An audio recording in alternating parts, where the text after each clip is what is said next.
Malam itu sepi. Hanya suara jangkrik dari halaman belakang dan lampu temaram di ruang tamu.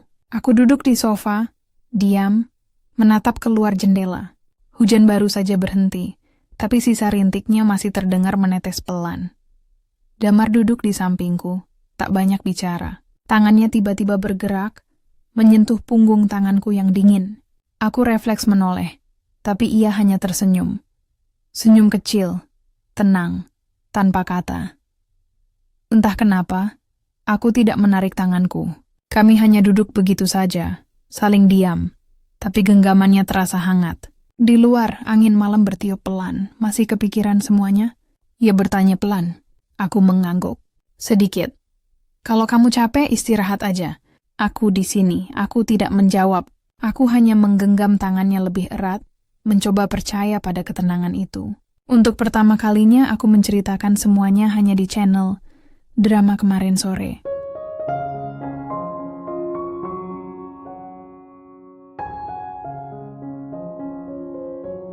Namaku Putri Arlita. Usia 38 tahun, janda selama hampir 8 tahun, dan CEO dari Arlita Furniture, perusahaan mebel terbesar di Jawa Timur. Kadang aku masih terheran sendiri melihat bagaimana hidup bisa berubah begitu cepat. Dulu aku hanyalah gadis lulusan desain interior yang gemar menggambar kursi dan meja di atas kertas bekas. Kini, hasil desainku sudah menembus pasar internasional, dari Jepang sampai Jerman. Setiap pagi aku terbiasa menatap deretan kayu jati di gudang pabrikku di Sidoarjo. Wangi khas serat kayu dan suara mesin pemotong menjadi musik pengiring kehidupanku. Bu Putri, kontainer ke Singapura sudah berangkat. Lapor Arman, manajer pengiriman, sambil menunduk hormat. Aku tersenyum. Bagus, pastikan juga invoice-nya sudah dikirim ya. Aku memang terbiasa tegas di tempat kerja. Tapi di balik semua ketegasan itu, aku hanyalah perempuan yang merindukan sesuatu yang sederhana. Disapa dengan tulus tanpa embel-embel jabatan. Siang itu, aku duduk di ruang kerjaku yang luas, menatap kaca besar yang memperlihatkan seluruh area pabrik. Di luar, matahari begitu terik, tapi dalam hatiku ada rasa teduh. Aku baru saja menandatangani kontrak ekspor baru ke Australia. Bu, mau saya ambilkan kopi seperti biasa? Suara itu lembut dan sopan, aku menoleh. Seorang pria berdiri di depan pintu. Damar, sopir baruku, baru 3 minggu bekerja. Tapi entah kenapa, ada sesuatu dalam caranya berbicara yang membuatku nyaman. Ia selalu menatap dengan penuh hormat tapi tanpa canggung. Iya, Damar. Seperti biasa, tanpa gula. Jawabku singkat. Ia tersenyum kecil. Siap, Bu. Tak lama kemudian, ia datang membawa cangkir kopi yang mengepulkan aroma hangat. Terima kasih, kataku. Dengan senang hati, Bu. Kalau Bapak almarhum masih ada, beliau pasti bangga, ucapnya lirih. Aku terdiam sesaat.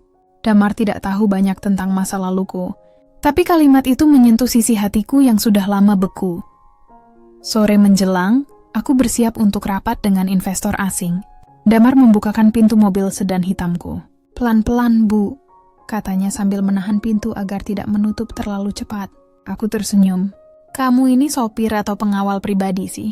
Ya terkekeh. Sopir yang kebetulan peduli. Kami berdua tertawa kecil.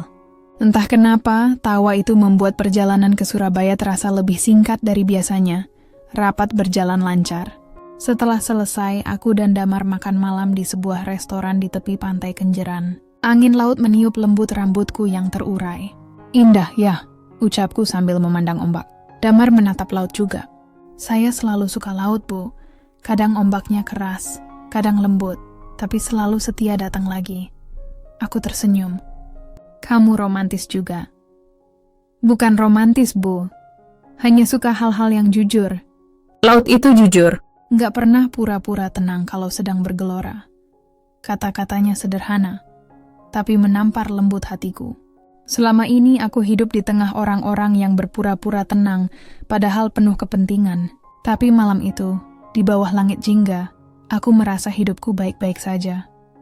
Lengkap, damai. Saat mobil berhenti di depan rumahku, aku hampir tak ingin keluar. Terima kasih, Damar, ucapku lembut. Sama-sama, Bu, istirahat ya. Besok pagi saya siap antar ke pabrik lagi. Aku mengangguk, membuka pintu, lalu sebelum masuk ke rumah, aku menoleh lagi. Damar masih berdiri di samping mobil, menatapku dengan senyum hangat yang entah kenapa terasa menenangkan. Untuk pertama kalinya setelah sekian lama, aku tidak merasa sendiri. Malam itu, sebelum tidur, aku menatap foto almarhum suamiku di meja. Mas, kalau kamu lihat aku sekarang, aku harap kamu tahu aku masih berjuang, bisikku pelan. Lalu mataku beralih ke jendela. Lampu taman di luar memantulkan bayangan tenang.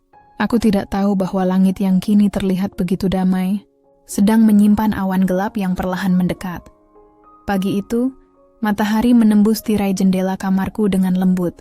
Aku menatap kalender di meja. Hari Senin, minggu keempat bulan Mei. Agenda penuh, tapi entah kenapa hatiku terasa ringan. Mungkin karena aku sudah lama tidak benar-benar menantikan hari Senin. Jam 8 pagi, Damar sudah menunggu di depan rumah. Seperti biasa, ia mengenakan kemeja putih rapi dan celana hitam polos. Mobil hitamku sudah bersih berkilau. Ia bahkan sempat menyusun botol air mineral dan tisu dengan sangat rapi di jok belakang. "Selamat pagi, Bu," sapanya ramah. "Pagi, Damar. Kamu selalu datang lebih cepat dari jam kerja, ya?" "Saya terbiasa begitu, Bu. Kata ayah saya dulu, lebih baik menunggu daripada ditunggu." Aku tersenyum kecil. "Ayahmu bijak sekali." "Iya, Bu. Mungkin itu satu-satunya warisan beliau yang saya pegang." Ada kehangatan di cara Damar berbicara. Tidak berlebihan, tapi tulus. Di perjalanan menuju pabrik, kami jarang bicara. Aku lebih banyak memandangi pepohonan di pinggir jalan. Namun diam itu bukan canggung, lebih seperti tenang. Sesekali aku melirik kaca depan, melihat Damar fokus mengemudi. Tiba-tiba aku berkata, "Kamu sudah menikah?" Damar sempat terkejut kecil, tapi kemudian tersenyum. "Belum, Bu. Belum ada yang mau diajak susah bareng." Aku terkekeh. "Kalau begitu, kamu harus rajin menabung, supaya nanti yang diajak nggak terlalu susah." "Iya, Bu. Tapi kalau cinta tulus mau diajak susah pun tetap mau, kan?" Aku hanya tersenyum, menatap keluar jendela lagi. Kata-kata itu menancap pelan di pikiranku. Hari itu aku mengadakan rapat desain bersama tim kreatif. Setelah rapat, salah satu manajerku, Rika, sempat menggoda. "Bu Putri, sopir baru Ibu kok ramah banget ya? Semua karyawan sampai hafal suaranya kalau nyapa satpam." Aku menatapnya sambil tertawa. "Iya, dia memang supel, tapi jangan digoda. Nanti sopir saya malah lupa kerja." Rika terkekeh. "Siapa tahu, Bu, justru Ibu yang duluan jatuh hati." Aku diam, lalu menggeleng pelan. Hati saya sudah lama terkunci, Rik. Kuncinya entah hilang di mana. Namun setelah Rika pergi, kata-katanya terngiang di kepala. Aku tidak ingin mengakuinya. Tapi entah mengapa, ada rasa hangat setiap kali mendengar nama Damar disebut. Sore harinya, aku meminta Damar mengantarku ke panti asuhan tempat aku biasa menyumbang. Di perjalanan, ia menyalakan radio. Lagu lawas mengalun, lagu yang dulu sering dinyanyikan suamiku. Aku spontan berkata, "Aku suka lagu ini." Damar melirik sekilas lewat kaca spion. "Saya juga, Bu. Lagu ini sederhana tapi dalam." Kami diam beberapa saat, membiarkan lagu itu memenuhi ruang mobil. Lalu tanpa sadar, aku bersenandung kecil mengikuti nadanya. Ketika aku berhenti, Damar berucap pelan, "Suara Ibu tenang sekali." Aku menatapnya dari kursi belakang, lalu tersenyum. "Sudah, nanti kamu malah salah jalan kalau terus bicara begitu." Kami berdua tertawa kecil. Tapi dalam hati aku tahu, aku tersenyum bukan karena lagu itu, melainkan karena lelaki di depan sana yang mampu membuatku melupakan kesepianku, walau hanya sejenak. Di panti asuhan, anak-anak berlarian menyambutku. Damar ikut membantu menurunkan kotak-kotak berisi perabot mini hasil pabrikku. "Bu, ini berat, biar saya saja," katanya menahan kotak yang hendak kuangkat. Kami berpegangan tangan sejenak. Sentuhan singkat itu membuat waktu seperti berhenti sekejap.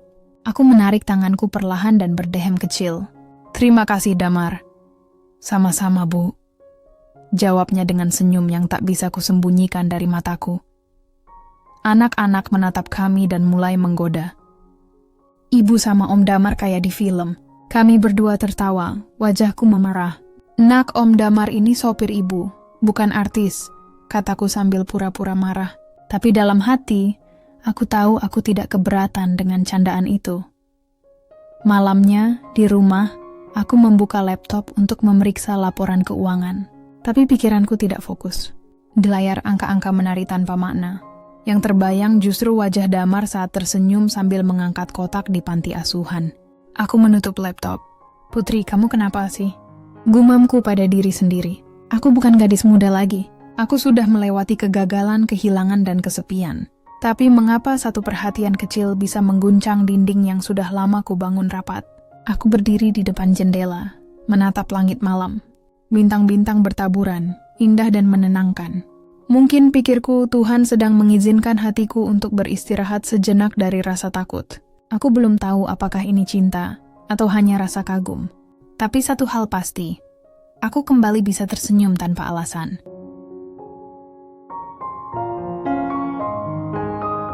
Pagi itu udara terasa berbeda. Langit Surabaya sedikit mendung, seolah menyimpan rahasia. Di meja kerjaku, setumpuk dokumen kontrak menunggu tanda tangan. Tapi hatiku tak tenang. Sejak semalam, aku mendapat kabar bahwa salah satu mitra ekspor utama dari Jepang menunda pembayaran besar. Aku mencoba mengabaikannya. Mungkin hanya masalah administrasi, pikirku. Tapi semakin hari, kabar itu makin aneh. Telepon dari luar negeri tak kunjung tersambung. Email dibalas singkat dan tak jelas. "Bu, ada surat dari bank," ujar Rika sambil menyerahkan amplop coklat. Aku membukanya perlahan. Dalam surat itu tertulis, "Pemberitahuan keterlambatan pelunasan pinjaman bisnis jangka pendek." Aku mengernyit. Ini pasti salah. "Kita masih punya dana cadangan di rekening korporat, kan?" Rika menatapku ragu. "Itu dia, Bu. Saya baru cek. Rekening utama kita kosong. Dunia seperti berhenti sejenak." "Kosong? Maksudmu?" "Ya, Bu. Semua dana yang seharusnya masih ada, sudah ditransfer ke rekening lain, atas nama..." Rika berhenti membaca, menelan ludah. "Atas nama Damar Santosa." Aku terpaku. Rasanya seperti disambar petir di siang bolong. "Damar?" Suaraku nyaris tak keluar. "Itu sopirku." Hari itu juga aku memanggil Damar ke ruanganku. Ia datang dengan wajah tenang seperti biasa. "Kamu tahu kenapa saya memanggilmu?" Tanyaku dingin. Ia menggeleng pelan. "Tidak, Bu, ada yang salah." Aku melempar surat itu ke atas meja. "Ini. Tanda tangan di bawah surat transfer ini, milikmu, kan?" Ia menatap surat itu. "Iya, Bu. Tapi saya hanya melakukan apa yang disuruh." Katanya dari kantor cabang bank, suruh transfer sementara ke rekening cadangan. Aku menarik napas panjang. Bank tidak pernah minta seperti itu tanpa konfirmasi. "Kamu sadar, uang yang kamu pindahkan itu miliaran?" Damar terdiam. Wajahnya pucat. Saya cuma sopir, Bu. Saya nggak ngerti urusan besar begini." Tatapan matanya tidak lagi tenang seperti dulu. Ada gelisah, ada ketakutan. Tapi entah kenapa, di balik itu aku melihat sesuatu yang lain. Ketulusan yang tercampur kebingungan. Malamnya aku tak bisa tidur. "Damar mencuri?" Tidak mungkin, batinku. Izerlam skittering, terlalu jujur. Tapi semua bukti mengarah padanya. Aku duduk di ruang tamu, lampu redup. Hanya ditemani bunyi jam dinding yang berdetak pelan. Aku mencoba mengingat kembali. Selama beberapa minggu ini, ia memang sering ke bank, membantu mengurus dokumen pengiriman. Ia juga pernah memegang beberapa berkas izin ekspor. Apakah aku terlalu percaya? Atau ada orang lain yang memanfaatkan kedekatanku dengannya? Aku menatap kaca jendela. Bayangan wajahku terlihat letih. "Putri, kamu terlalu mudah luluh," bisikku sendiri. Keesokan harinya, Damar datang seperti biasa. "Pagi, Bu," sapanya pelan. Aku hanya mengangguk tanpa menatapnya.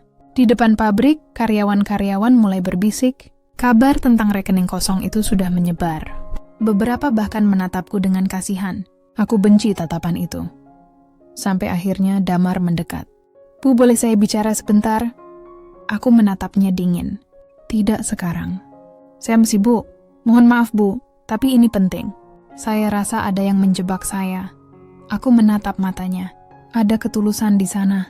Sama seperti dulu saat ia pertama kali menawarkan kopi di ruanganku. Tapi di hatiku, benteng kepercayaan sudah retak. Malam itu setelah semua orang pulang, aku kembali ke ruanganku sendirian. Di meja ada surat kecil tanpa nama. Aku membukanya perlahan. Bu Putri, hati-hati. Orang yang ibu percayai di dalam tim keuangan bukan sekadar rekan kerja. Ia bekerja sama dengan orang luar yang memanfaatkan Damar untuk mengalihkan dana perusahaan. Aku tertegun. Surat itu tidak ditandatangani, tapi tulisannya halus dan rapi, seperti tulisan Damar. Tanganku bergetar, antara marah, sedih, dan bingung. Pukul 9 malam aku berdiri di depan jendela kantor lantai 2. Lampu-lampu kota berkilau, tapi bagiku semuanya terasa gelap. Jika ini benar, berarti aku sudah salah menuduh orang yang tulus. Air mataku jatuh tanpa ku sadari. Aku menatap keluar, ke arah tempat parkir yang kosong. Mobil hitamku terparkir rapi di sana, tapi Damar sudah tak terlihat. Ia pamit sore tadi. Katanya akan mencari bukti untuk membersihkan namanya. Aku menatap langit yang mulai berawan. Awan gelap itu kini tak lagi jauh. Ya sudah tiba di atas kepalaku.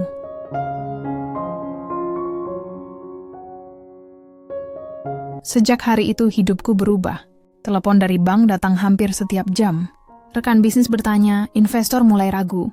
Aku, Putri Arlita, yang dulu dikenal tegas dan berwibawa, kini sibuk menjelaskan hal yang bahkan belum ku mengerti. Bu, kita harus segera bayar tagihan pengiriman minggu ini, kata Rika dengan nada cemas. Aku mengangguk pelan. Gunakan dana darurat dulu. Saya akan urus sisa kekurangannya. Tapi dana darurat juga hampir habis, Bu. Aku diam, menatap berkas di meja. Semua angka yang dulu terasa mudah dikendalikan kini seperti menertawakanku. Malam itu, aku memutuskan sesuatu. Aku harus menemukan kebenaran sendiri, batinku. Aku tidak bisa terus menunggu. Aku tahu aku harus mencari Damar.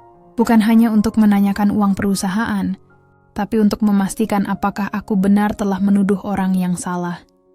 Keesokan harinya, aku menyuruh sopir cadangan menemaniku ke sebuah kafe kecil di dekat kawasan pelabuhan. Menurut salah satu karyawan, Damar sering terlihat di sana beberapa hari terakhir. Begitu masuk, aroma kopi memenuhi ruangan. Aku menoleh ke sekeliling, dan di sudut ruangan, di dekat jendela besar, aku melihatnya. Damar duduk di sana, menatap layar laptop kecil dengan wajah tegang. Aku menghampirinya perlahan. Jadi, ini yang kamu lakukan setelah mencuri uangku? Tanyaku datar. Terkejut dan berdiri cepat. Bu Putri, saya bisa jelaskan. Tidak perlu. Saya hanya ingin tahu satu hal. Uang itu kamu bawa kemana? Damar menatapku dalam diam, lalu membuka file di laptopnya. Lihat ini, Bu. Di layar, tampak bukti transfer berantai. Uang yang ditransfernya ternyata diteruskan ke beberapa rekening asing yang tidak ia kenal. Saya memang mentransfer, Bu, tapi bukan ke rekening pribadi saya. Ada orang dari keuangan yang kasih saya formulir. Katanya ini rekening cabang perusahaan di luar negeri. Saya baru sadar itu palsu setelah ibu marah waktu itu. Aku menatap layar itu lama sekali. Hati kecilku berbisik bahwa Damar jujur, tapi pikiranku masih penuh keraguan. Kalau memang kamu tidak bersalah, kenapa kamu tidak langsung jelaskan dari awal? Saya takut, Bu. Saya hanya sopir. Siapa yang mau percaya? Suara Damar bergetar. Tatapan matanya jujur, tidak menunduk, tidak mengelak. Aku menarik napas panjang. Baik, kalau begitu, bantu saya mencari siapa yang benar-benar di balik semua ini. Wajahnya langsung berubah lega. Terima kasih, Bu. Saya janji, saya akan bantu sampai semuanya jelas. Hari-hari berikutnya menjadi begitu berat. Aku mulai jarang tidur. Siang diisi rapat darurat, malam dihabiskan untuk menyisir laporan keuangan yang tebal. Damar menemaniku hampir setiap waktu. Ia bahkan sering mengantar makan malam ke ruanganku. Bu, jangan lupa makan. Nanti jatuh sakit, katanya sambil meletakkan kotak nasi. Aku tersenyum lelah. Terima kasih, Damar. Kalau bukan karena kamu, mungkin aku sudah menyerah. Sesekali kami bercanda kecil di sela pekerjaan. Ada tawa, ada rasa lega yang aneh di tengah kepenatan. Pernah suatu malam, aku hampir menangis karena stres. Damar memegang bahuku pelan. Semua akan baik-baik saja, Bu. Percayalah, Aku menatapnya. Ada ketenangan di matanya. Kami hanya berdiam beberapa detik, lalu aku menjauh dan berkata pelan, "Kita lanjut kerja?" "Ya." Dan malam kembali dipenuhi bunyi ketikan dan lembaran kertas yang berserakan. Seminggu kemudian, aku menemukan sesuatu.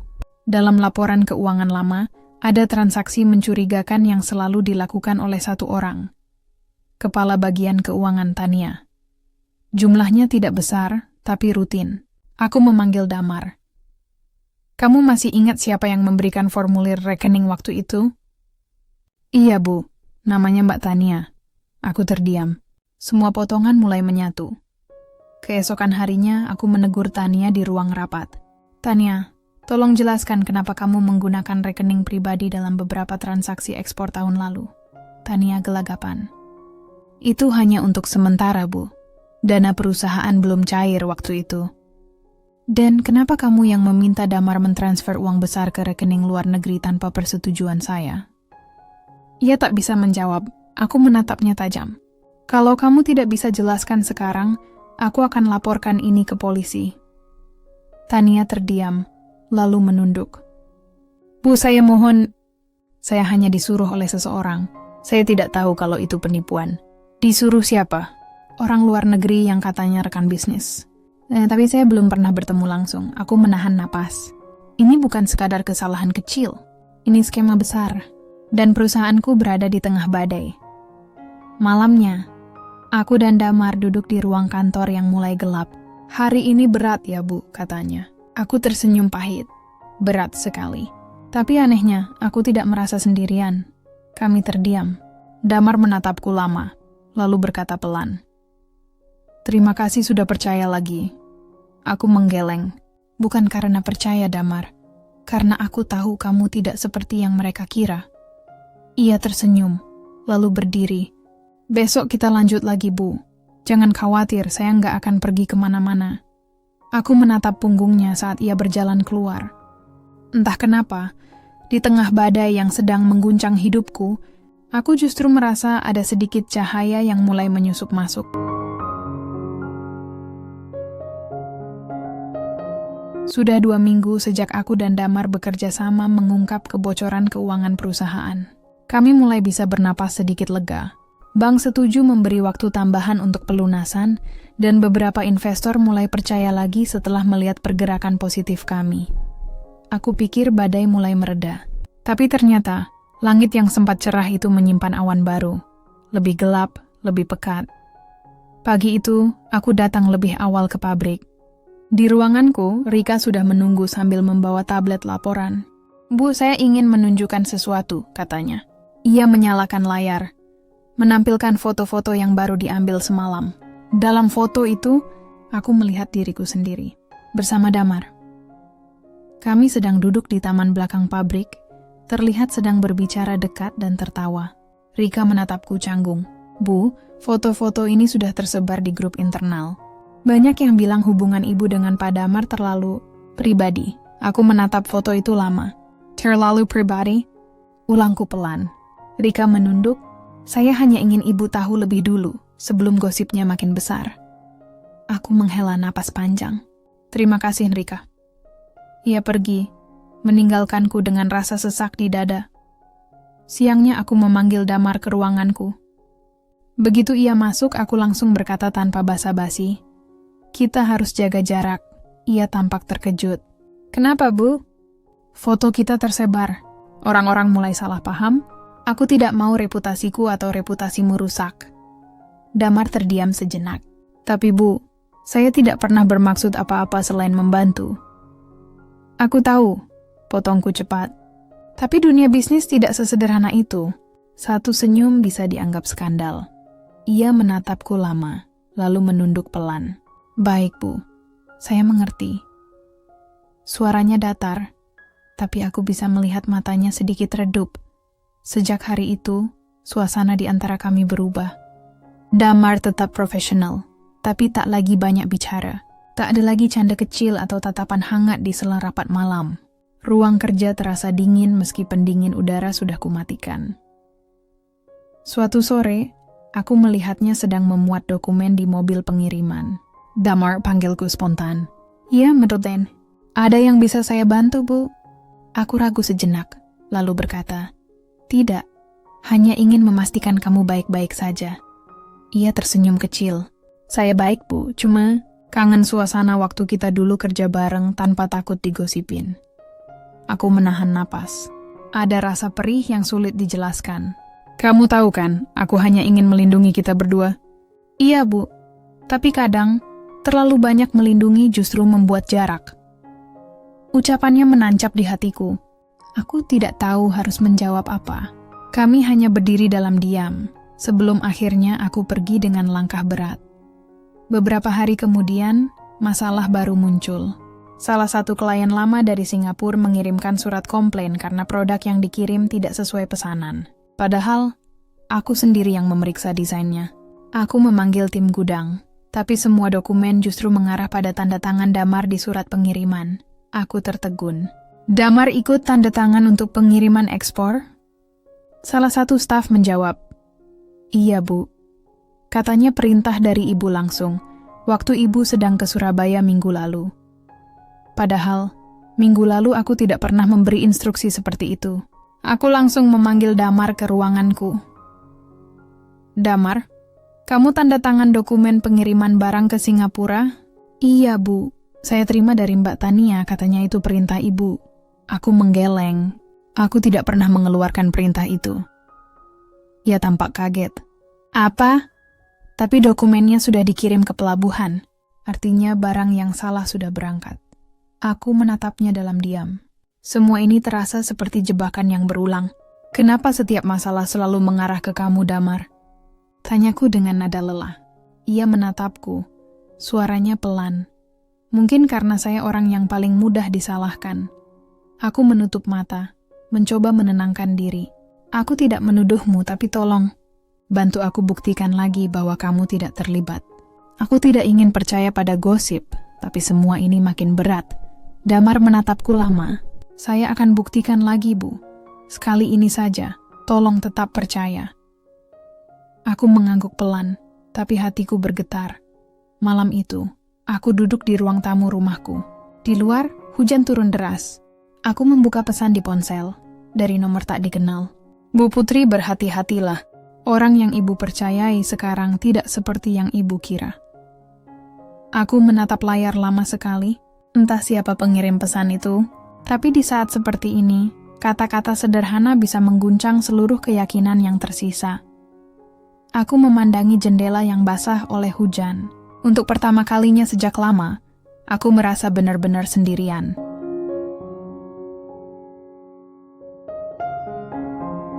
Malam itu aku hampir tidak tidur. Pesan misterius yang masuk ke ponselku terus berputar di kepala. Orang yang ibu percayai sekarang tidak seperti yang ibu kira. Aku mencoba menenangkan diri, tapi sulit. Dalam seminggu terakhir, gosip soal aku dan Damar semakin meluas. Banyak karyawan mulai menjaga jarak, bahkan beberapa rekan bisnis menunda kerjasama, seolah takut terseret dalam rumor. Di tengah badai itu, aku harus tetap berdiri untuk perusahaanku, untuk harga diriku sendiri. Keesokan paginya, aku memanggil Rika ke ruanganku. Rika, tolong kumpulkan semua dokumen pengiriman ekspor dalam 2 bulan terakhir. Aku mau memeriksa sendiri. Baik, Bu. Tapi, apa Ibu yakin ingin turun tangan langsung? Ibu terlihat lelah. Aku tersenyum tipis. Aku tidak lelah, Rick. Aku hanya tidak mau kehilangan semuanya tanpa tahu alasannya. Begitu Rika pergi, Damar muncul di depan pintu. Ia tampak ragu. Bu, saya dapat informasi baru dari pelabuhan. Barang yang dikirim kemarin bukan produk kita. Aku menatapnya tajam. Maksudmu? Kayu yang dipakai kualitas rendah, bukan jati pilihan. Ada yang menukar isi kontainer sebelum dikirim. Aku menunduk, mengusap kening. Berarti, ada orang dalam yang terlibat. Damar mengangguk. Saya sudah minta bantuan teman lama saya di pelabuhan untuk cari rekaman CCTV. Tapi kita harus hati-hati, Bu. Kalau pelaku tahu kita mencari bukti, bisa-bisa kita diserang balik dengan fitnah. Aku menarik napas panjang. Baiklah, kita lakukan diam-diam, tapi jangan sampai ada yang tahu, termasuk Rika. Hari-hari berikutnya penuh ketegangan. Setiap malam, aku dan Damar bertemu diam-diam di ruang desain belakang pabrik, ruangan kecil yang jarang digunakan. Di sana kami memeriksa data dan rekaman satu persatu. Suatu malam listrik tiba-tiba padam. Hanya cahaya ponsel yang menerangi wajah kami. Aku takut ada yang sengaja mematikan, kataku pelan. Damar menatapku, suaranya tenang. Tenang, Bu. Saya di sini. Hujan di luar mulai turun deras, membuat suara mesin hujan menenggelamkan kecemasan kami. Kami duduk berdekatan di lantai, menunggu lampu menyala. Untuk sesaat semuanya hening. Hanya ada detak jam dan desau hujan di luar. Aku memandang ke arah Damar, lalu berkata lirih. Damar, kalau semua ini gagal, apa kamu masih mau bekerja di sini? Ia tersenyum samar. Selama ibu percaya saya akan tetap di sini. Kalimat itu menenangkan, tapi juga menyayat. Karena aku tahu, kepercayaan itu kini rapuh sekali. 2 hari kemudian, Damar datang membawa flash disk. Bu, saya punya bukti. Ini rekaman dari pelabuhan. Kami menonton bersama di ruanganku. Dalam video itu, terlihat seseorang memasuki kontainer di malam hari sebelum pengiriman. Wajahnya tidak jelas, tapi tubuhnya tinggi, rambut sebahu. Dari gerak-geriknya, aku mengenalinya. Tanya. Bisiku Damar mengangguk. Dia tidak sendirian.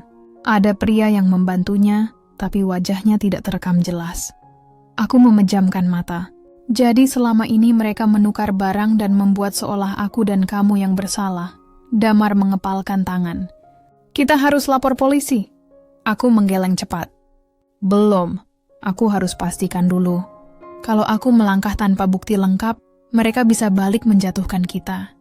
Ia menatapku serius. Kalau begitu, biar saya yang cari bukti berikutnya. Aku kaget. Sendiri? Iya, Bu. Saya tidak mau ibu ikut terlibat kalau ini berbahaya. Aku menatapnya lama. Ada ketulusan di matanya, tapi juga tekad yang kuat. Baik, tapi hati-hati. Kalau terjadi apa-apa, ia tersenyum, memotong kalimatku. Saya janji, Bu. Saya nggak akan bikin ibu khawatir. Malam itu aku duduk di balkon rumah, menatap langit yang basah setelah hujan. Entah kenapa, setiap kali memikirkan Damar, dadaku terasa hangat sekaligus takut. Ia mungkin sopir biasa, tapi entah bagaimana, ia selalu tahu caranya membuatku merasa aman. Aku menutup mata, mencoba menenangkan diri. Tapi di ujung perasaan itu, ada sesuatu yang tak bisa kupungkiri. Aku mulai takut kehilangan dia. Bukan hanya sebagai karyawan, tapi sebagai seseorang yang diam-diam menyalakan cahaya di hatiku. Keesokan paginya, Damar tidak muncul. Ponselnya tidak aktif. Ia tidak datang ke pabrik, tidak juga ke rumah. Aku mencoba menenangkan diri, berpikir mungkin ia sedang mencari bukti seperti janjinya. Tapi seiring waktu berlalu, hatiku makin gelisah. Sore hari, Rika datang membawa kabar. Bu, tadi pagi ada orang asing datang ke pabrik, menanyakan Damar. Katanya mereka dari perusahaan ekspor luar negeri, tapi logatnya aneh. Aku langsung berdiri. Apa kamu tahu kemana mereka pergi? Tidak, Bu. Tapi setelah itu, saya lihat mobil Damar tidak lagi di parkiran belakang. Aku menatap keluar jendela. Langit sore itu kembali mendung. Awan gelap menggantung rendah. Hatiku bergetar. Apakah Damar pergi dengan keinginannya sendiri? Atau ada sesuatu yang lebih buruk sedang terjadi?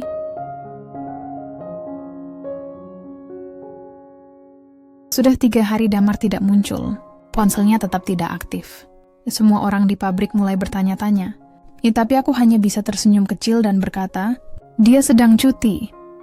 Padahal hatiku bergetar setiap kali seseorang menyebut namanya. Seolah seluruh dunia bersekongkol untuk menguji kesabaranku. Setelah gosip tentang aku dan Damar mulai mereda, kini tiba-tiba muncul isu baru. Perusahaan diduga menggunakan bahan ilegal dari luar negeri. Dan yang lebih parah, namaku disebut dalam laporan media lokal. Pagi itu aku duduk di ruang rapat, ditemani oleh beberapa direktur. Bu Putri, ujar Pak Arman, direktur keuangan, ini masalah besar. Jika benar kita terlibat dalam pengiriman bahan ilegal, izin ekspor bisa dicabut. Aku menggeleng kuat. Kita tidak pernah membeli bahan itu. Semua legal dan tercatat. Tapi dokumennya sudah terdaftar atas nama perusahaan ibu, tambahnya. Aku terdiam. Damar biasanya yang memeriksa dokumen pengiriman terakhir. Tanpa dia, semua terasa kacau. Bu, mohon maaf, kata Rika perlahan. Beberapa orang mulai menganggap Damar kabur karena takut ketahuan. Aku menatapnya tajam. Tidak, Damar bukan orang seperti itu. Suasana ruangan hening. Aku menyadari nada suaraku terlalu keras, tapi aku tidak peduli. Sore harinya aku kembali ke rumah dalam keadaan lelah. Begitu masuk, aku melihat sesuatu di depan pintu. Amplop coklat tanpa nama. Tanganku gemetar saat membukanya. Di dalamnya ada selembar foto. Foto Damar sedang berbicara dengan Tania di sebuah kafe. Di belakang foto itu tertulis tulisan tangan. Percaya masih bisa menyelamatkanmu, tapi salah percaya akan menghancurkanmu. Aku tertegun lama. Aku ingin menolak percaya, tapi gambar itu nyata. Kepalaku berdenyut. Aku duduk di lantai, mencoba mengatur napas. Damar dan Tania? Kenapa mereka bertemu? Apakah semua ini jebakan atau selama ini aku yang dibohongi? Keesokan harinya, aku memutuskan mencari tahu sendiri. Aku pergi ke kafe yang ada di foto. Pemiliknya mengenali Damar. Ibu cari pria yang kemarin itu? Dia datang 2 kali minggu ini. Sama perempuan rambut sebahu, katanya. Apakah Anda tahu mereka bicara apa? Tanyaku hati-hati. Pemilik kafe menggeleng. Tidak jelas, tapi mereka kelihatan tegang. Setelah itu, pria itu pergi duluan, dan perempuan itu kelihatan marah. Aku menarik napas panjang. Setidaknya ada harapan.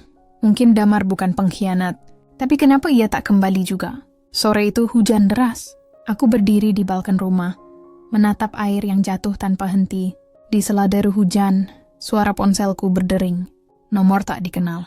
Aku menjawab cepat. Halo? Suara di seberang serak dan terburu-buru. Bu Putri. Ini saya Damar. Dadaku langsung berdebar. Damar? Kamu di mana? Semua orang mencarimu. Saya tidak bisa lama, Bu. Tolong jangan percaya siapapun di kantor. Mereka menipu, Ibu. Saya sudah punya buktinya, tapi... Tiba-tiba suara di ujung sana terputus. Hanya terdengar deru hujan dan sinyal yang hilang. Damar, Damar, panggilku. Tapi sambungan sudah mati. Aku menggenggam ponsel erat-erat. Hujan semakin deras, seolah langit pun ikut panik bersamaku. Keesokan paginya aku berangkat ke kantor dengan kepala penuh pertanyaan.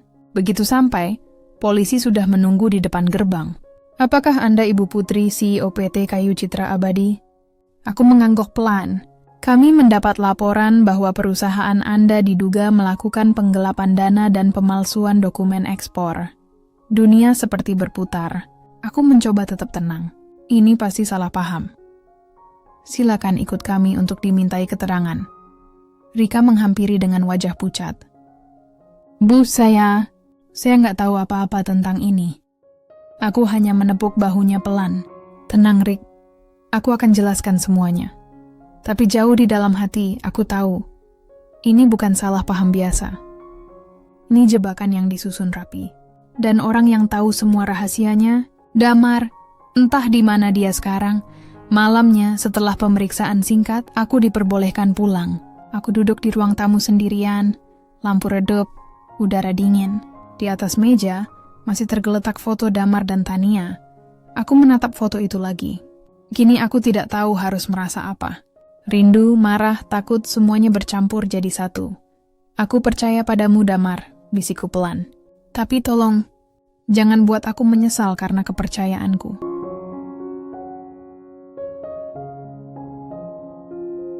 Malam itu aku menatap layar ponsel yang gelap. Nomor yang digunakan Damar untuk menelponku sudah tidak bisa dihubungi lagi. Sejak hari itu, aku tidak mendengar kabar apapun darinya. Sementara di luar sana, berita tentang diriku terus membanjiri media lokal. CEO perusahaan mebel terbesar diduga terlibat skandal ekspor ilegal.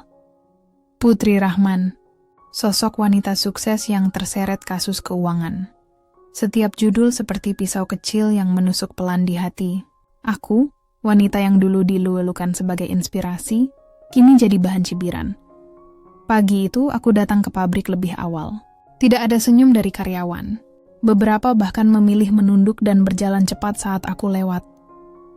Di ruanganku, Rika menatapku dengan mata sendu. Bu, saya tahu ini sulit, tapi kita harus bertahan. Saya sudah bicara dengan beberapa investor. Mereka mau menunggu penjelasan Ibu. Aku menarik napas panjang. Terima kasih, Rika. Aku tidak akan menyerah. Aku menatap papan besar di ruang rapat, penuh bagan dan catatan strategi bisnis. Dulu ruangan ini adalah tempat impianku tumbuh. Sekarang jadi saksi bagaimana semuanya runtuh perlahan. Beberapa jam kemudian aku menerima email tanpa nama. Subjeknya, kebenaran tentang Damar dan Tania. Tanganku bergetar saat membukanya. Isinya hanya satu kalimat dan satu lampiran video. Pesan itu berbunyi, "Tonton sampai akhir dan kau akan tahu siapa musuhmu sebenarnya." Aku menekan tombol play. Video itu menampilkan rekaman CCTV dari pelabuhan. Kali ini kualitasnya lebih jelas dari sebelumnya.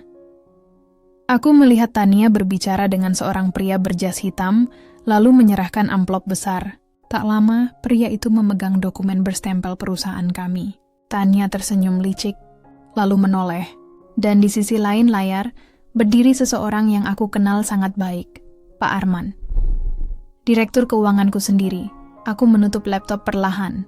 Tenggorokanku terasa kering. Jadi selama ini bukan Damar, tapi Arman dan Tania yang bermain di balik semua fitnah ini. Mereka menukar barang, memalsukan dokumen, dan menjebak Damar agar seolah-olah dia pelakunya. Tapi, kalau begitu di mana Damar sekarang? Hari-hari berikutnya aku berpura-pura tidak tahu apa-apa. Aku tetap datang ke kantor seperti biasa, menjalankan rapat dan menerima tamu investor. Namun diam-diam aku mulai mengumpulkan bukti. Rika membantuku. Kita tidak bisa langsung menuduh mereka, Bu. Kalau salah langkah, mereka bisa balik menjerat Ibu lagi, katanya. Aku tahu, jawabku pelan. Tapi aku juga tidak bisa diam. Aku harus tahu di mana Damar. Dia satu-satunya yang bisa bersaksi kalau aku tidak bersalah. Kami membuat rencana sederhana. Aku akan berpura-pura ingin menjual sebagian saham agar Arman dan Tania lengah. Jika benar mereka berambisi mengambil alih perusahaan, pasti mereka akan menunjukkan gerakannya. Sore itu, aku mengundang Arman ke ruanganku. Pak Arman, kataku dengan nada tenang, aku sedang mempertimbangkan untuk mundur sementara dari posisi CEO. Ia tampak kaget, tapi berusaha menyembunyikan senyum kecil di bibirnya. Wah, keputusan besar, Bu. Kalau boleh tahu siapa yang akan menggantikan Ibu nanti? Aku sedang berpikir, mungkin Anda, jawabku, memperhatikan reaksi wajahnya. Ia pura-pura menolak sopan. Wah, saya tidak pantas, Bu. Tapi matanya berkilat sesaat. Cukup bagiku untuk tahu niat aslinya. Setelah ia keluar, aku memandang jendela dengan perasaan campur aduk. Damar, semoga kamu tahu apa yang sedang aku lakukan, bisikku. Malam itu aku kembali ke rumah dengan kepala penuh rencana. Saat membuka pintu, aku menemukan amplop lagi di lantai. Kali ini, di dalamnya hanya ada selembar kertas bertuliskan. Kalau ingin tahu kebenaran dan menemukan Damar, datanglah ke gudang lama di pinggir pelabuhan jam 10 malam. Aku tahu itu mungkin jebakan, tapi aku juga tahu aku tidak punya pilihan lain. Jam menunjukkan pukul 10 tepat saat aku tiba di gudang itu. Tempatnya gelap dan lembab, hanya cahaya remang dari lampu jalan yang menembus dari celah pintu. Langkahku berderit di atas lantai kayu tua. Damar, panggilku perlahan. Tak ada jawaban. Tiba-tiba dari arah belakang terdengar suara berat. Bu Putri. Akhirnya datang juga. Aku menoleh. Arman berdiri di sana, bersama dua orang yang membawa map tebal dan laptop. Pak Arman? Suaraku bergetar. Apa artinya ini? Ia tersenyum dingin. Artinya, Bu, permainan sudah hampir selesai. Tapi bukan Ibu yang menang. Aku mundur satu langkah. Di mana Damar? Tanyaku cepat. Dia? Arman terkekeh pelan. Dia sudah tidak akan ganggu lagi urusan kita. Darahku berdesir dingin. Apa yang kamu lakukan padanya? Tenang saja, katanya santai. Dia cuma kami pindahkan, supaya tidak banyak bicara. Aku mengepalkan tangan. Kau pikir aku akan diam saja? Kalau Ibu masih ingin punya nama baik, iya. Arman mendekat, berbisik di telingaku. Tanda tangan saja dokumen pengunduran diri itu. Besok semua selesai. Aku menatapnya dengan mata berair, tapi suaraku tegas. Tidak, Pak Arman. Aku tidak akan menyerahkan perusahaanku pada pengkhianat. Ia tertawa pendek. Kalau begitu siap-siap saja. Semua orang akan percaya aku, karena semua bukti sudah mengarah ke kamu. Aku menatapnya lurus, menahan air mata. Dalam hati aku bersumpah, ini belum selesai. Aku akan menemukan Damar, dan ketika waktunya tiba, semua kebohongan ini akan runtuh di depan mata mereka.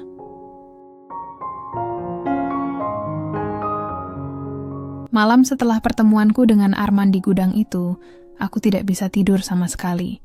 Kata-katanya terus terngiang di telingaku. Dia sudah tidak akan ganggu urusan kita lagi. Aku duduk di depan jendela, menatap langit yang mendung. Hujan baru saja reda, tapi di dalam dadaku badai belum berhenti. Apakah Damar masih hidup? Di mana dia sekarang? Aku menatap cincin kecil yang dulu dia berikan.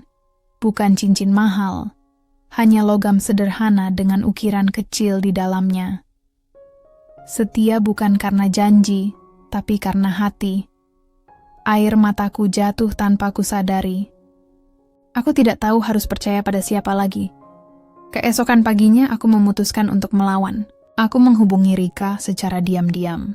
Rik, aku punya rencana. Tapi kamu harus jaga rahasia ini dari siapapun, termasuk Arman. Rika menatapku cemas. Bu, kalau mereka tahu, aku tahu risikonya. Tapi kalau aku diam, aku akan kehilangan segalanya. Aku memberinya flash disk berisi rekaman video dari email misterius yang membuktikan Arman dan Tania menukar dokumen. Simpan ini di tempat aman. Kalau aku tidak kembali malam ini, kirimkan ke media dan pihak berwenang. Rika menelan ludah. Mbak, ibu mau kemana? Aku akan mencari Damar. Sore itu aku pergi ke pelabuhan tempat terakhir kali Damar terlihat. Hujan mulai turun lagi, membasahi jaket yang kupakai. Aku berjalan melewati deretan gudang tua, mencari tanda-tanda apapun. Sampai akhirnya, aku melihat sesuatu di balik tumpukan peti kayu. Potongan kain jaket biru tua, jaket yang sering dipakai Damar. Aku mendekat, lututku gemetar. Di bawah peti itu, aku menemukan ponsel rusak, terinjak dan basah. Kupungut perlahan. Meskipun hancur, casing belakangnya masih ada ukiran kecil. Damar. Hatiku bergetar hebat. Damar, kamu di mana? Bisikku lirih. Saat aku berbalik, tiba-tiba seseorang menarik tanganku dari belakang. Aku hampir berteriak, tapi suara itu menahanku. Bu, jangan kaget. Ini saya, aku tertegun. Wajah itu pucat, rambutnya berantakan, tapi matanya masih sama, hangat dan tenang. Damar! Aku hampir tidak percaya. Kamu kemana saja? Semua orang bilang kamu kabur, aku hampir gila mencarimu. Ia memegang bahuku dengan lembut. Maaf, Bu. Saya disekap beberapa hari di gudang belakang pelabuhan. Mereka ingin saya tanda tangan surat pengakuan kalau saya dalang pemalsuan itu. Aku menatapnya dengan mata berkaca. Kenapa kamu tidak kabur? Saya mencoba, Bu. Tapi baru bisa lolos tadi pagi. Begitu keluar, saya langsung ke sini. Berharap ibu masih percaya pada saya. Aku menatapnya lama, lalu memeluknya erat. Untuk sesaat semua beban terasa hilang. Hanya ada rasa syukur dan lega. Namun kebersamaan itu tak bertahan lama. Damar melepaskan pelukanku perlahan. Bu, mereka tidak akan diam. Arman dan Tania punya rencana lebih besar. Mereka mau mengambil alih perusahaan sepenuhnya besok pagi lewat rapat darurat pemegang saham. Aku menatapnya terkejut. Itu artinya aku akan dicopot sebagai CEO. Iya. Dan semua aset pribadi ibu juga bisa dibekukan karena mereka sudah menyiapkan dokumen palsu. Kami menatap satu sama lain. Tidak ada waktu lagi untuk ragu. Kita harus melawan malam ini juga, kataku. Damar mengangguk. Saya sudah siapkan beberapa bukti tambahan dari komputer Arman. Tapi kita harus masuk ke kantor lewat gudang belakang, agar tidak ketahuan satpam. Kami berdua berangkat dalam diam. Sepanjang perjalanan, hujan deras mengguyur mobil.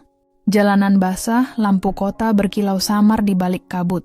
Sesekali Damar melirikku. Ibu yakin mau lakukan ini? Aku tersenyum kecil. Aku tidak akan biarkan kerja keras bertahun-tahun dihancurkan begitu saja. Kami tiba di kantor tengah malam. Gedung besar itu tampak sunyi, hanya terdengar suara hujan di luar. Damar menyalakan senter kecil dan memimpin jalan. Kami masuk ke ruang server untuk mengambil salinan data transaksi asli. Namun baru beberapa menit, lampu tiba-tiba menyala terang. Suara langkah sepatu terdengar mendekat. Wah, ternyata benar. Aku tidak salah menebak, suara Arman menggema dari pintu. Ia berdiri bersama 2 orang keamanan. "Masih sempat, Bu Putri?" Katanya dingin. "Saya sudah bilang, permainan ini bukan untuk orang yang lemah." Aku berdiri tegak. "Kau pikir aku takut? Semua bukti sudah di tanganku." Arman tertawa pendek. "Kau pikir aku tidak tahu soal video itu? Sayang sekali, sekarang bukti itu tidak berarti apa-apa.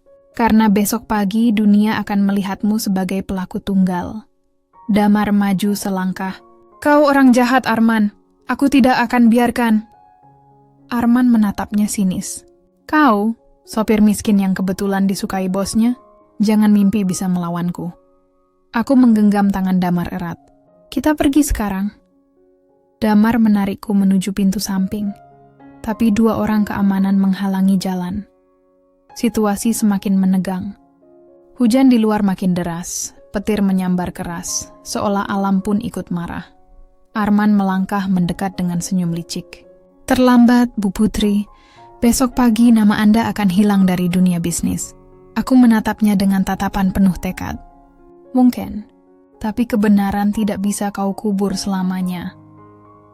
Kami berdua berlari keluar di bawah hujan, meninggalkan gedung yang dulu menjadi lambang kejayaanku. Basah, lelah. Tapi kali ini aku tidak sendiri. Di sampingku, Damar menggenggam tanganku kuat-kuat, memastikan aku tidak jatuh. "Aku janji, Bu," katanya pelan. Suaranya nyaris tenggelam oleh suara hujan. "Kita akan menangkan ini." Aku mengangguk. Dan untuk pertama kalinya, aku benar-benar percaya. Hujan malam itu seolah tak mau berhenti. Aku dan Damar berlari menembus derasnya air, menuju mobil yang terparkir jauh di depan kantor. Napasku tersengal, tapi genggaman tangan Damar membuatku tetap kuat. "Bu, masuk cepat," katanya sambil membukakan pintu. Begitu mobil melaju, aku menatap kaca spion. 2 mobil hitam mengikuti di belakang. "Damar," ucapku panik. "Mereka mengejar kita." "Tenang, Bu. Saya tahu jalan pintas." Ia membelok tajam ke jalan kecil di belakang kawasan industri. Ban mobil berdecit di atas jalan basah. Lampu-lampu kota berganti jadi kabut pekat. Di tengah ketegangan itu, aku mendengar Damar berkata lirih, "Maaf, Bu. Kalau saja saya tidak datang ke hidup Ibu, mungkin semuanya tidak akan serumit ini."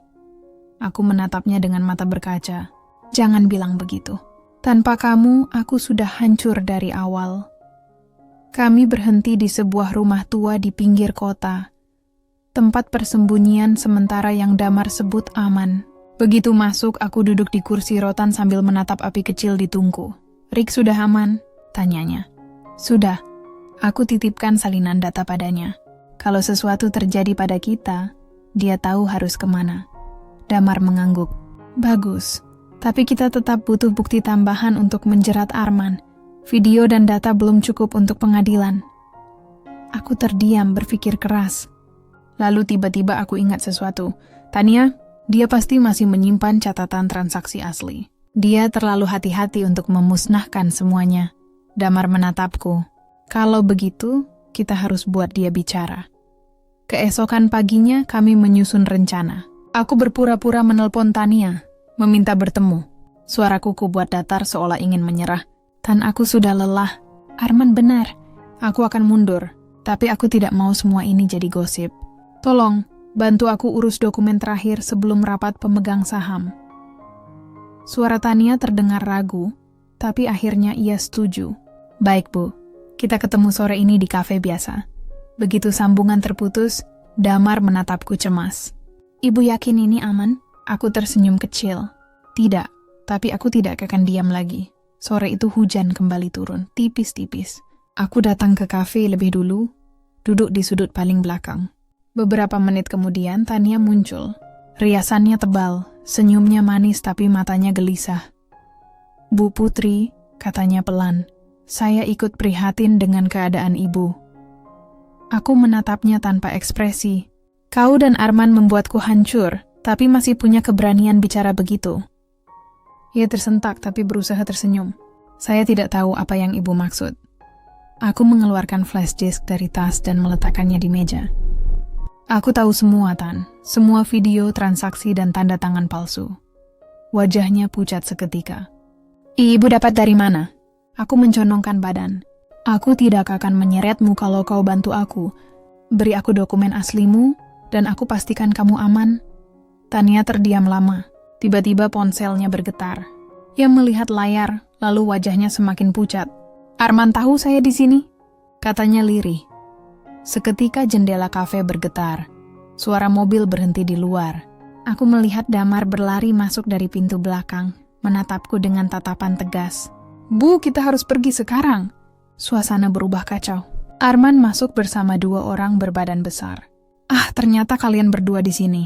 Dan kamu, Tania, aku kecewa, katanya dingin. Tania berdiri dengan tangan gemetar. Aku tidak tahan lagi, Arman. Aku tidak mau ikut menipu. Diam, bentaknya. Damar berdiri di depanku melindungiku. Cukup, Arman. Semua sudah berakhir. Polisi akan datang. Arman tertawa keras. Polisi? Kau pikir aku bodoh? Mereka semua di pihakku. Aku mengambil napas dalam. Tidak semua. Masih ada yang percaya pada kebenaran. Tania tiba-tiba berlari ke arahku dan menyelipkan sebuah flash disk ke tanganku. Ibu, simpan ini. Itu catatan asli yang Arman sembunyikan. Bisiknya cepat. Sebelum aku sempat menjawab, Arman menarik Tania kasar. Kau berani mengkhianati aku? Tania berteriak ketakutan. Damar menahan Arman. Lepaskan dia. Dalam kekacauan itu, aku melihat kesempatan. Aku menarik tangan Damar dan berlari keluar dari pintu belakang kafe. Kami berlari di bawah hujan deras, menembus gang sempit. Nafasku berat, jantungku berpacu cepat. Damar memegang tanganku erat, memastikan aku tidak terpeleset di jalan licin. Di tengah hujan dan kilat yang menyambar, aku mendengar sirene polisi mendekat. Rika berhasil. Dia mengirimkan semua bukti ke pihak berwenang. Beberapa menit kemudian, suara mobil Arman tertangkap oleh lampu polisi. Ia mencoba kabur, tapi jalan sudah tertutup. Aku berdiri di pinggir jalan, basah kuyup, menyaksikan mereka digiring pergi oleh petugas. Damar menatapku pelan, senyum kelegaan terukir di wajahnya. Selesai, Bu. Aku memandangnya lama. Belum, Damar. Tapi untuk pertama kalinya aku merasa langitku mulai terbuka lagi. Ia menatapku, lalu mengulurkan tangan. Mulai sekarang kita jalani semua bersama ya. Aku tersenyum kecil, menggenggam tangannya erat. Untuk pertama kalinya, aku tidak merasa sendirian lagi. Sudah 3 hari sejak malam penuh kejar-kejaran itu, Arman dan Tania resmi ditahan untuk penyelidikan, dan namaku perlahan mulai dibersihkan dari tuduhan. Tapi anehnya, hatiku tidak serta-merta lega. Aku duduk di teras rumah kecil tempat kami berlindung sementara. Hujan turun lembut sore itu, tidak lagi deras, tapi cukup untuk membawa aroma tanah yang menenangkan. Damar keluar membawa 2 cangkir teh hangat. Minum dulu, Bu. Badan ibu masih belum pulih.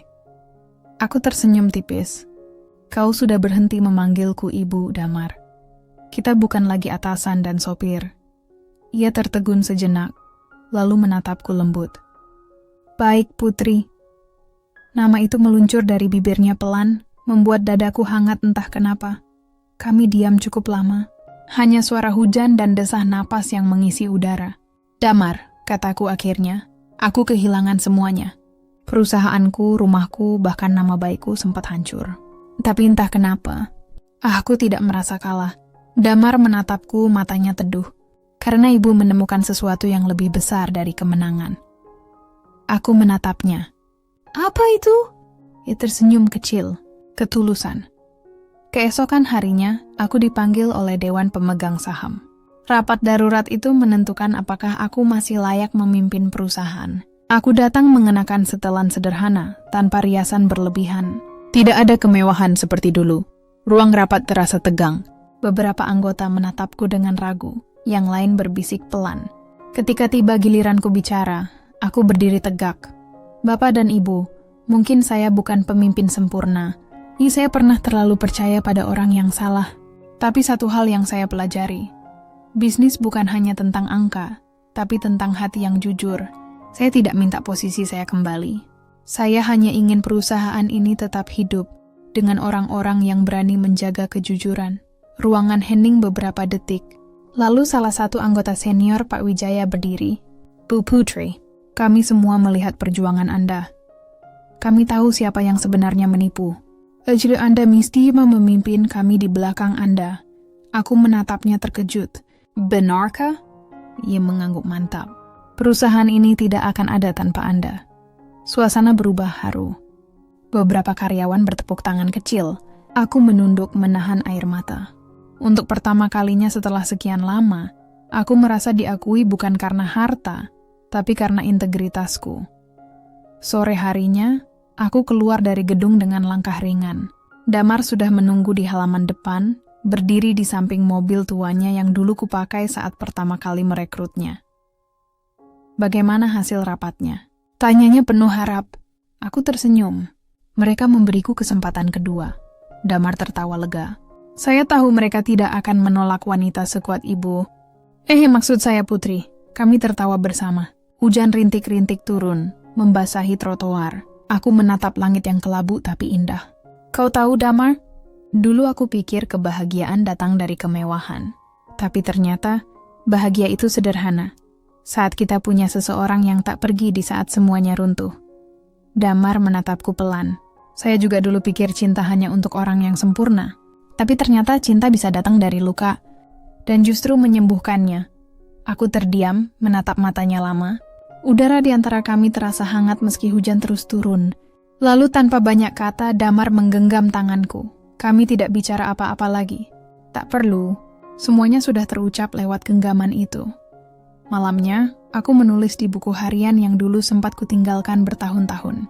Aku pernah kehilangan segalanya, tapi justru di titik terendah itulah aku menemukan arti hidup yang sebenarnya. Ketulusan, kesetiaan, dan cinta yang tidak menuntut balasan. Mungkin aku jatuh dari langit, tapi tanah yang menampungku ternyata lembut, karena ada seseorang yang menunggu di sana. Aku menutup buku itu dan tersenyum. Hujan berhenti, dan di luar jendela, langit tampak mulai cerah kembali.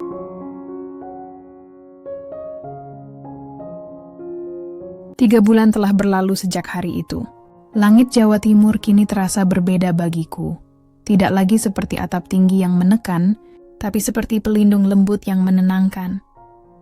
Aku berdiri di depan bangunan baru yang sederhana, namun penuh arti. Atap kayu by Putri. Sebuah bengkel mebel kecil yang baru kami buka di pinggiran kota. Tidak semegah perusahaan lamaku dulu, tapi justru di tempat inilah aku merasa benar-benar hidup. Damar datang membawa beberapa papan jati di pundaknya. Peluh menetes di wajahnya, tapi ia tersenyum lebar. Putri, lihat ini. Kayu jati kiriman dari Blora, kualitasnya luar biasa. Aku tertawa kecil. Kau masih ingat caraku menilai kayu dari seratnya? Tentu. Dulu ibu mengajarkan, kayu yang kuat adalah kayu yang pernah melawan angin. Aku terdiam. Kata-katanya sederhana, tapi menembus jauh ke hati. Mungkin seperti itulah kami berdua sekarang. Kayu yang pernah rapuh, tapi kini justru makin kokoh. Di bengkel kecil itu, kami tidak punya banyak pegawai. Hanya 5 orang pengrajin muda yang dulu sempat di PHK karena bangkrutnya perusahaan lamaku. Kini mereka kembali dengan semangat baru. Bu Putri, kata salah satu dari mereka sambil tersenyum. Terima kasih sudah percaya pada kami lagi. Aku mengangguk. Justru aku yang berterima kasih. Kalianlah yang membuat mimpi ini hidup lagi. Setiap hari kami bekerja dari pagi sampai sore, menciptakan desain furnitur dengan tangan sendiri. Tak ada lagi rapat besar, tak ada jas mahal atau mobil mewah. Tapi setiap suara palu, setiap aroma serbuk kayu, membuatku merasa pulang. Suatu sore, setelah semua pekerja pulang, aku dan Damar duduk di teras bengkel. Langit oranye keemasan, angin sore membawa aroma kayu basah. Damar menatap hasil kerja kami hari itu. Sebuah meja makan besar dari jati tua, ukirannya sederhana tapi indah. Dulu, saya tidak pernah tahu meja bisa punya jiwa, katanya pelan. Aku tersenyum, karena setiap meja punya cerita. Dan meja ini akan jadi saksi perjalanan baru kita. Ia menatapku, matanya hangat. Putri, saya tidak tahu bagaimana hidup saya kalau waktu itu tidak jadi sopir ibu. Aku menatapnya lembut. Mungkin kamu tetap jadi orang baik, Damar. Tapi aku yakin, Tuhan memang ingin kita bertemu. Kami diam sebentar. Hanya angin sore yang berbicara, meniup rambutku perlahan.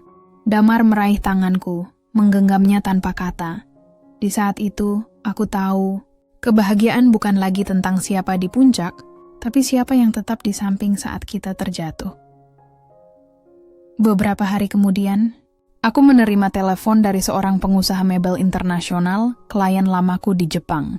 Madam Putri, katanya lewat sambungan video.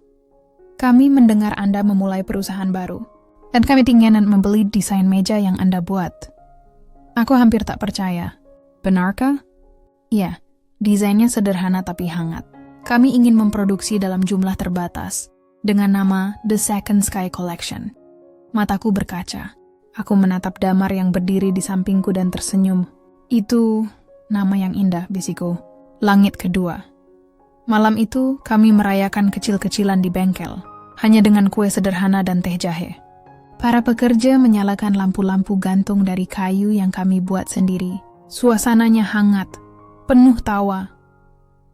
Aku menatap wajah-wajah mereka satu persatu, lalu menatap Damar di antara cahaya kuning temaram itu. Dulu aku pikir keajaiban datang sekali seumur hidup, kataku pelan. Ternyata keajaiban datang lagi, saat kita berani memulai dari awal. Damar tersenyum, lalu mengangkat cangkirnya. Untuk langkah baru di jalan yang sama, ucapnya. Aku ikut mengangkat cangkirku. Untuk langit kedua kita, kami bersulang pelan. Dan di luar sana, langit benar-benar bersih malam itu, penuh bintang, seolah ikut merayakan awal hidup yang baru. Sudah setahun berlalu sejak bengkel kecil kami berdiri. Atap kayu by Putri kini mulai dikenal. Pesanan datang bukan hanya dari dalam negeri, tapi juga luar negeri. Tapi lebih dari itu, aku bangga karena setiap karya yang keluar dari bengkel ini punya jiwa perjuangan dan ketulusan. Pagi itu, aku sedang mengecek pesanan meja jati untuk ekspor ketika Rika datang membawa kabar dari kantor pusat lamaku. Bu Putri, perusahaan lama ibu, mereka ingin bekerja sama lagi. Aku berhenti menulis. Bekerja sama? Rika mengangguk. Ya, Dewan Direksi ingin membeli beberapa desain baru ibu. Mereka bilang ingin memulai bab baru dengan nama baik yang sudah ibu pulihkan. Aku tersenyum pelan. Dulu, mendengar kabar seperti ini mungkin membuatku bangga luar biasa. Tapi sekarang, yang kurasakan hanyalah rasa tenang. Aku tidak ingin kembali ke atas, Rick, kataku lembut. Langit yang dulu terlalu tinggi, dan aku hampir kehilangan segalanya karena itu. Rika menatapku, lalu tersenyum haru. Tapi ibu tetap menginspirasi. Semua orang sekarang bicara tentang bagaimana ibu bangkit. Aku menatap keluar jendela, melihat Damar sedang membantu karyawan muda memindahkan lemari kayu besar. Senyumnya, kesederhanaannya, ketulusannya. Itulah alasan aku tidak ingin mengejar dunia yang dulu lagi. Sore harinya, setelah semua pekerjaan selesai, Damar mengajakku berjalan-jalan ke taman kecil di belakang bengkel. Langit senja lembut, angin membawa aroma bunga melati dari kebun tetangga. Putri, katanya pelan. Aku tahu hidupmu sudah berubah sejak aku datang. Kadang aku masih takut kalau aku cuma jadi beban. Aku menatapnya lembut.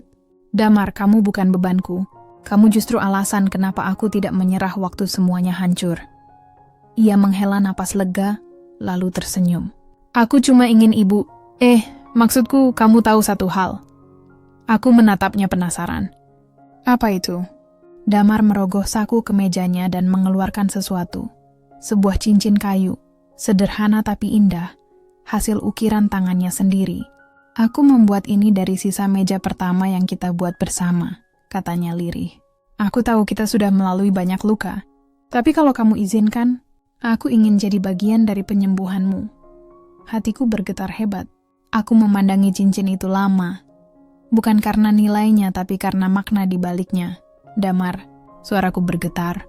Kamu tahu aku sudah pernah gagal dalam cinta. Aku takut mengulangi kesalahan. Ia menatapku tulus.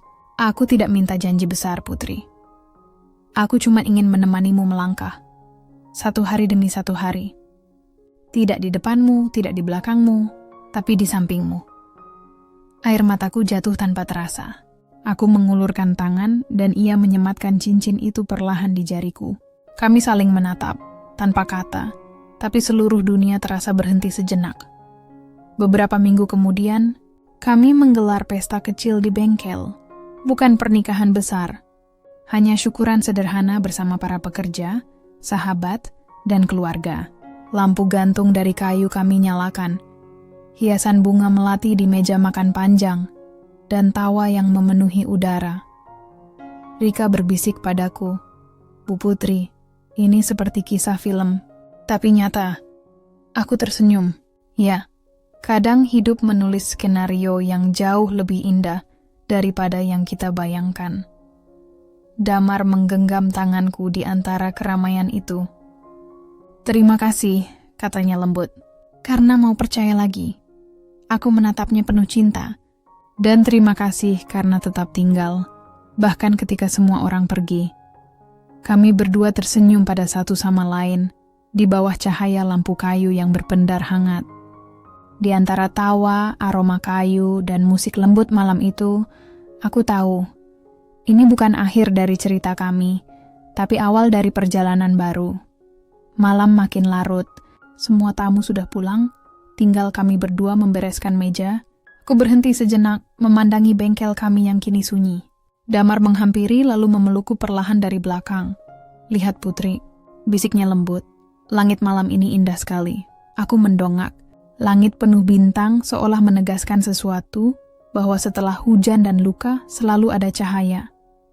Aku menatapnya, lalu berkata pelan, "Ya Damar, inilah langit kedua kita."